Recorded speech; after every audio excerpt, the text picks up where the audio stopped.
Have you ever taken a look at your life trajectory and thought, there's no way this can be all there is to life?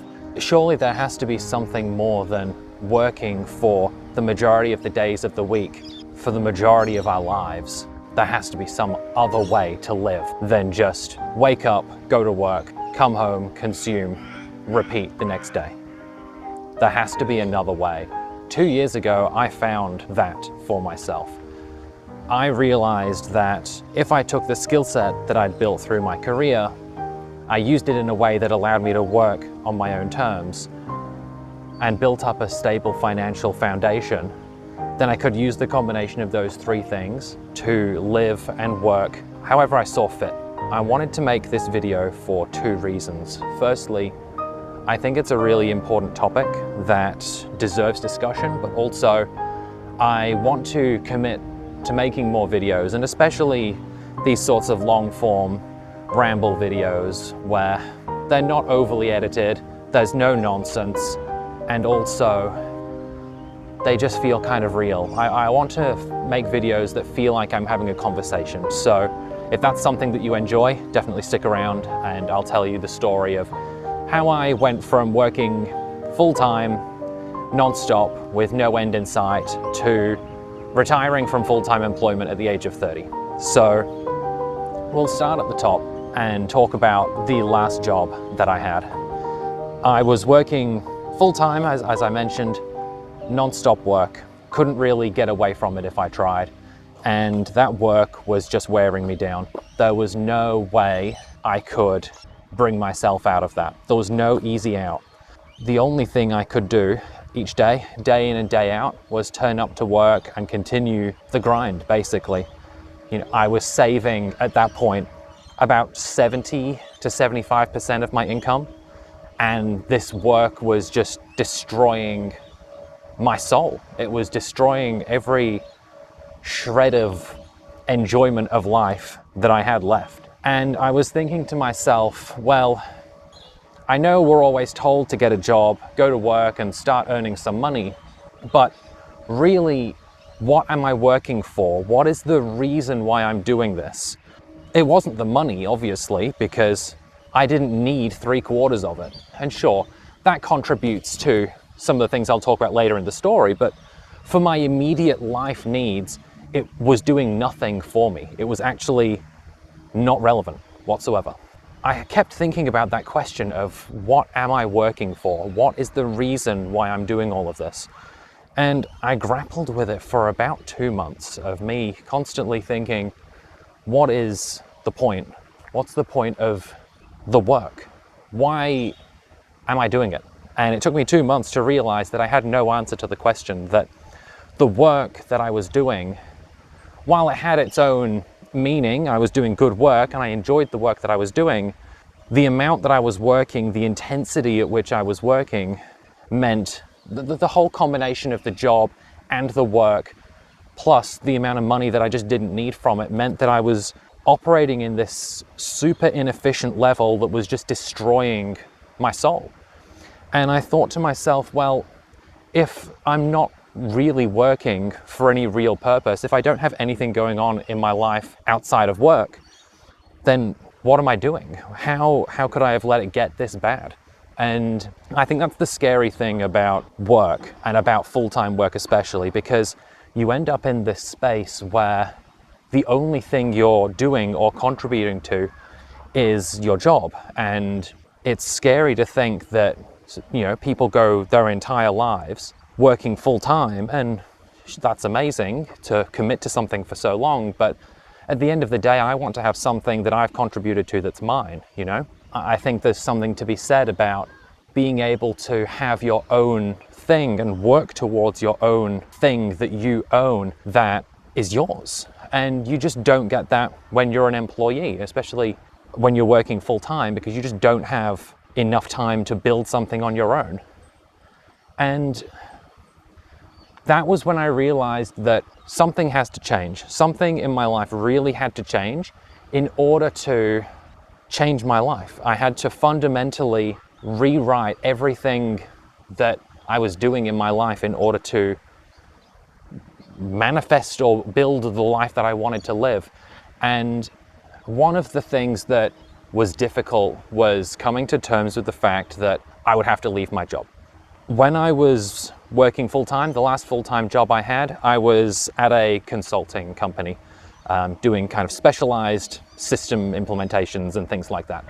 And when I was doing that work, there's lots of different projects, there's lots of different stakeholders all happening at once, and you have to satisfy lots of clients, all of their requirements all the time. And I was thinking to myself, well, if full-time work and, if I don't need to work full-time or I don't want to work full-time, if that's the problem, then what's the solution?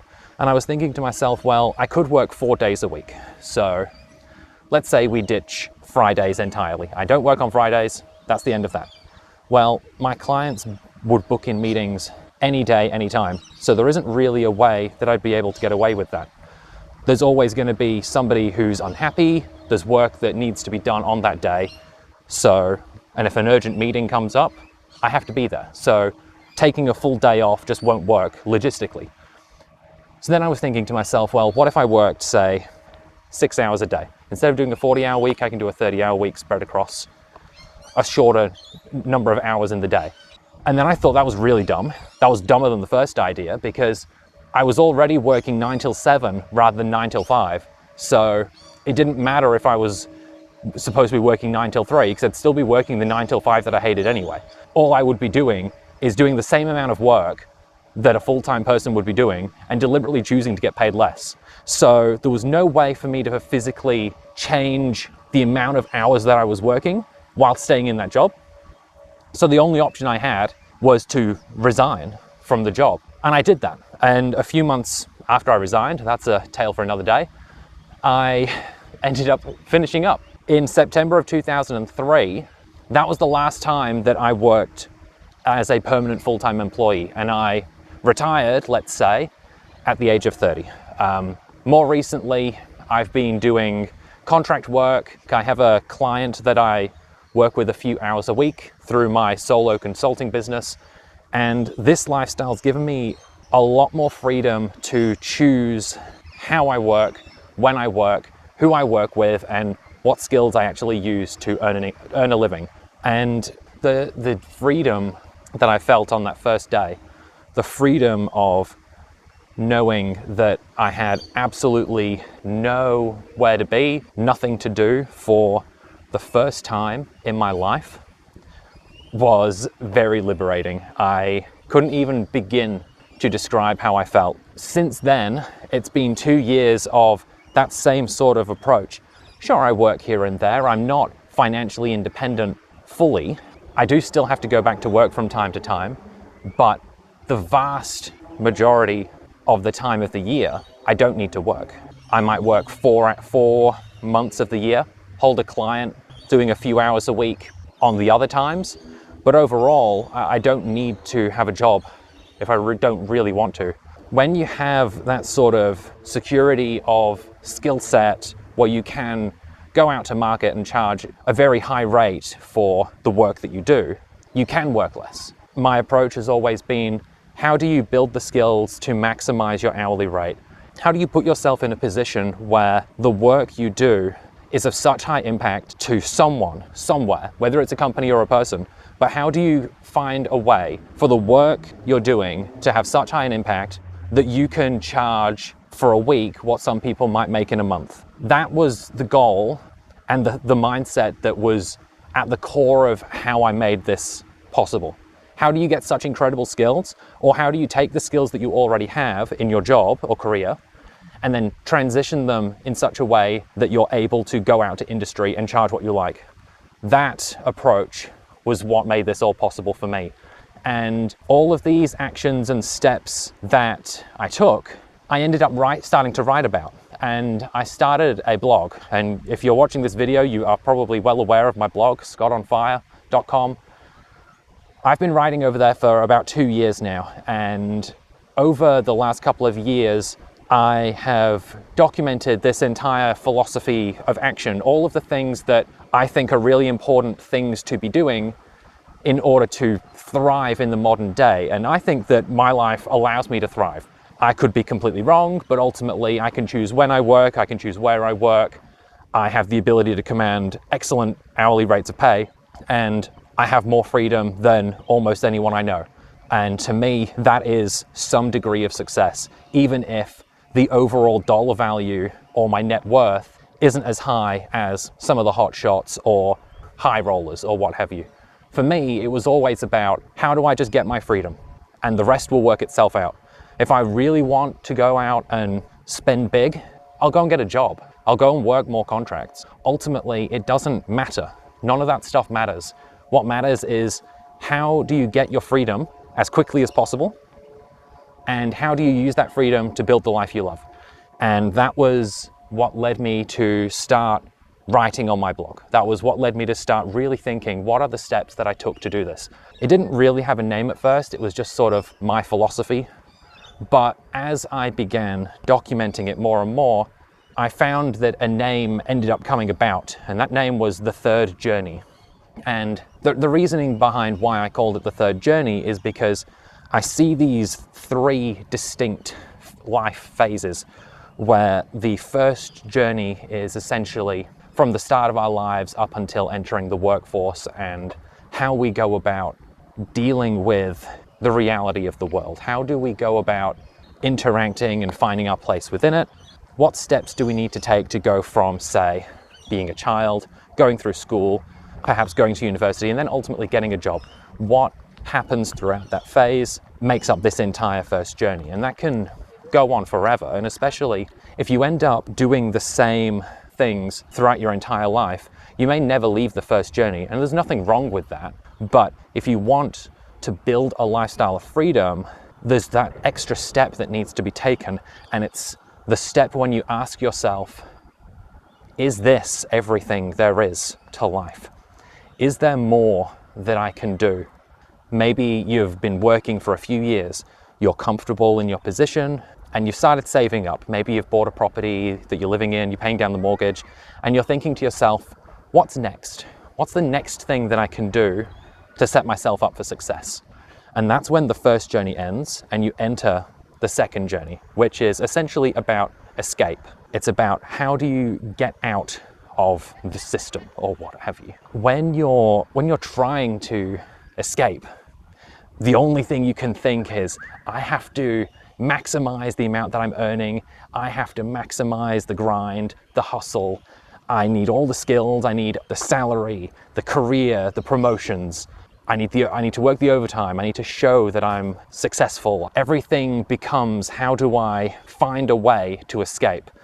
And during the second journey, some people may just start investing or what have you. For a lot of people, they may start to learn about financial independence. They may look at financial independence, retire early or FIRE, and think to themselves, yeah, this is the way out. This is how I'm gonna finally make it. This is how I'm gonna change my life. And as soon as I hit that FIRE number, as soon as I reach 25 times of my annual expenses, and that's sort of the golden rule, it's kind of a flexible rule, but if I can save 25 times my annual expenses, I don't need to work ever again. And a lot of people end up thinking to themselves, I just need to get to that number. I just need to hit that.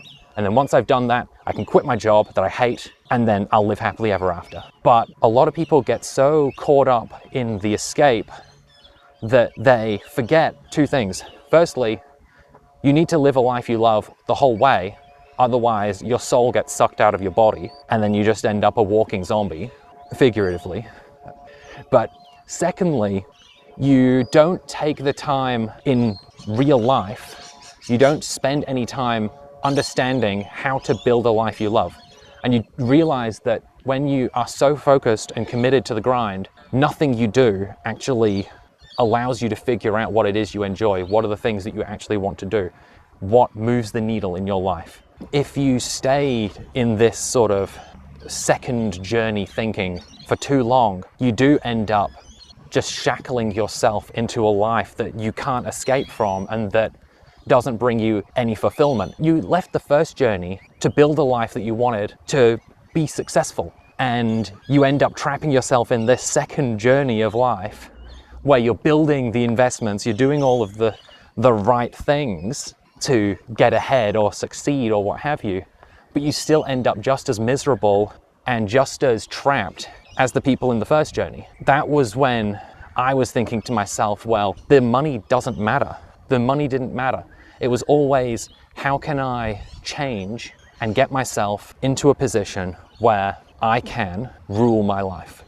How do I build the control over my life? When I thought about it, that was when that third journey really clicked to me. It's the balance between the two. It's taking that idea of work and the fact that you needed the work to get you to the position where you are, but you also need the ability to invest, to save, but also build the freedom to change your life and actually do the things you want to do with the time and the freedom and the resources that you've been building this whole time. And I guess to put it simply, when it comes to going on the third journey, let's say, maybe you only need 5 times your annual expenses because you know that you're going to be working part-time, or you know that, maybe you can save 10 times your annual expenses and cut your work hours in half and live off the proceeds of your investments for half of the income that you needed while still hitting your financial goals.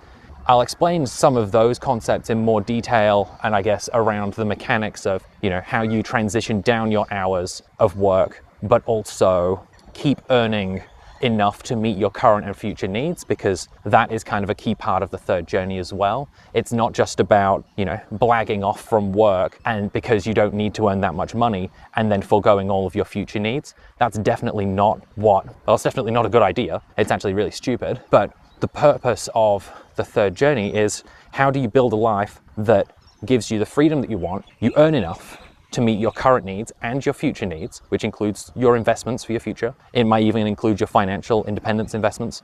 So if you want to retire completely at, say, age 50, you might have a goal to earn enough so that you can invest, so that that can compound to hit that number by the time you're 50. It's all of those things. And it's, how do you find a balance between your work, your freedom, your time and focus, your soul and sanity, and how do you put all of that together to create a lifestyle that you love, that delivers the level of happiness that will give you life satisfaction, not just now, but into the future and beyond. It's easy to look at people like me and say, oh, he must have had a hotshot career, he must have been earning a ton of money. Well, there was only 1.5 years where I actually earned more than the Australian average salary. Every other time I was earning decent money, nothing crazy for a full time, but for my situation, it was really, really good, and I was able to save a good majority of it. Most of my time working has been saving a large portion of my money, probably between 30 and 40%, maybe a little bit less than that when I was moving into my apartment for the first time. That was about 8 or 9 years ago now. I bought an apartment, moved into it, using the money that I'd saved up. Early on there, I obviously wasn't saving that much, but over time, as my salary increased a little bit, I was able to start saving more and more. And then during that year where I was earning, it was about $110,000 or something. When I was earning that much money, I was probably saving about 75% of it. And I just didn't need to spend the money. My expenses were rock bottom. I had my partner move in at the time, and between the two of us, we just didn't spend that much money. We just don't have that expense. We don't have expensive hobbies. We don't have expensive tastes. That meant that we could keep our expenses rock bottom. And I've been living like this for a long time, and it doesn't make a difference on anything. If you have all of your base necessities covered, nobody cares if you don't eat at fancy restaurants. Nobody cares if you don't have a Rolex or wear designer clothes. I don't wear anything with brand names on it. I just don't care for that. The only exception is my shoes. I've got decent running shoes. But what I'm getting at is, you don't need any of that stuff, and it doesn't help you. All it does is contribute to the amount of money that you spend, which means that you can't buy your freedom. And if you don't have your freedom, you have nothing.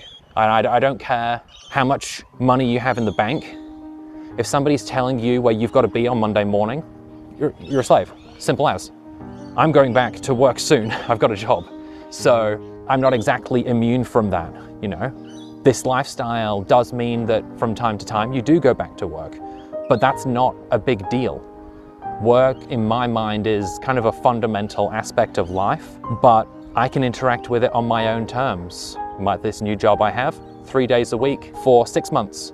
After that 6 months, I'll probably just take the rest of the year off because I can save half of it and then live on the other half. I guess what I'm trying to get at is, I think the way that I've structured my life is pretty cool. I have a lot of freedom to kind of do what I want and live how I want, but also I think there's a lot of value in other people kind of thinking about some of the ideas that I have, and I definitely want to share them, and I hope that they are going to be useful in some way. So I'll wrap up the video here. I don't want to waffle on too much, but you can expect more from this channel in the coming weeks and months. I want to talk a lot more about the third journey. I want to talk more about lifestyle design, increasing your income, being productive and useful, and also talk about some other things that are sort of related, and if you've read my blog, you'll probably know what some of those are. But thank you for watching. Like and subscribe. I'd love to hear your thoughts in the comments. If you have anything that you'd like to say, if this resonated with you, if you're sort of on the journey of life and you're stuck and you're not sure where to go, maybe this is exactly what you needed to see. So I hope you enjoyed, and I'll see you in the next video.